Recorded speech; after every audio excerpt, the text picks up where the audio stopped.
Pope Francis describes himself as many things: the outsider pope, a normal man, a so-called sinner. But most importantly, he calls himself the Pope from the end of the earth. His appointment was a symbolic one.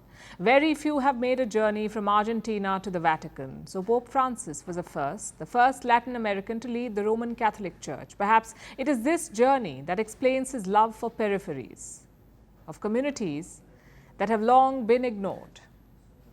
This explains his trip to Mongolia. Pope Francis is currently visiting this nation, his first papal visit to this Central Asian country, and it's creating quite a lot of buzz. Mongolia is a predominantly Buddhist nation. It does have a Catholic community, but it consists of only 1,400 people, 1,400, that's it. This is one of the smallest Catholic communities in the world, but according to the Pope, it is a great one.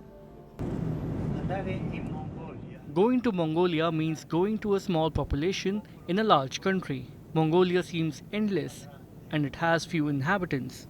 A small population but with a great culture. I think it will do us good to understand this silence so long, so deep. It will help us to understand it not intellectually, but to understand it with our senses. In 1992, Mongolia left behind its Soviet-allied government. It adopted religious freedom. That's when the Catholic Church cemented its presence here. Today, Mongolia remains a non-Christian nation, but the Catholic community has called the visit a gesture of support. I'm so happy to see the Pope. I'm very thankful for his visit. We have been waiting for this moment for such a long time. He shook my hand twice. I'm so excited. I feel very holy, and I didn't know this place was a Catholic church right beside where I live. I live just beside this school, and this place got suddenly famous, I guess. Now, this visit may be all about support for the ignored, but the geopolitical undertone is hard to ignore. Mongolia is neighboured by Russia in the north and China in the south. This will be the closest that Pope Francis has been to either country. So clearly, there is geopolitical agenda at play. The Vatican is basically keeping its door open. It wants to improve relations with both Russia and China. But how well is that going?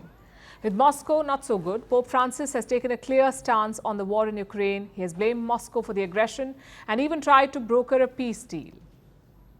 But that went nowhere. So relations with Moscow could be dicey. But with China, things are slightly better. Pope Francis reached Ulaanbaatar after flying through Chinese airspace.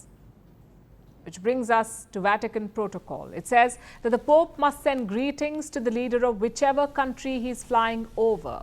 And this gave Pope Francis an opportunity to address Xi Jinping. He sent good wishes to the president and the Chinese people. Beijing has now responded to this.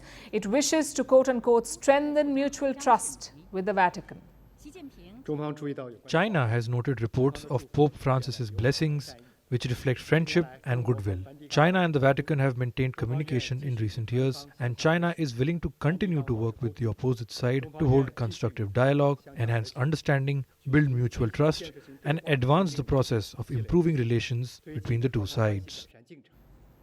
Now, China and the Vatican do not have official ties. Beijing's Communist Party is officially atheist. It exercises strict control over all religious institutions in China, but that has not stopped Pope Francis. In 2018, he reached a secretive agreement with Beijing. It allowed both sides to have a say in appointing bishops. This deal was renewed last year. So the Pope may paint this visit as one to understand Mongolia, but it has political dimensions as well, which brings us to the Pope himself. From his first speech, he set the tone for a different papacy. His supporters like his common touch. He enjoys wide popularity both on ground and on social media. He has tackled issues that the church had mostly avoided, like LGBTQ unions or female clergy. His papacy has been one of a kind. He's called the political pope for a reason. He has dived into many international conflicts, including Korea, Syria, Cuba, Palestine. Not all have gone well. He has also called for reconciliation in global conflicts, dispatched emissaries, launched initiatives wherever he can. Case in point, the war in Ukraine. Like I said, he tried to broker peace and failed. It is said that his experience with poverty while growing up shapes his views. Pope Francis believes economic injustice is at the heart of the world's conflicts. And this is the lens that colors his ideas. It's another matter that they seldom deliver change. The Vatican may be powerful, but other than words and gestures, the Pope is changing very little. You could say words matter, and they do, but only so much.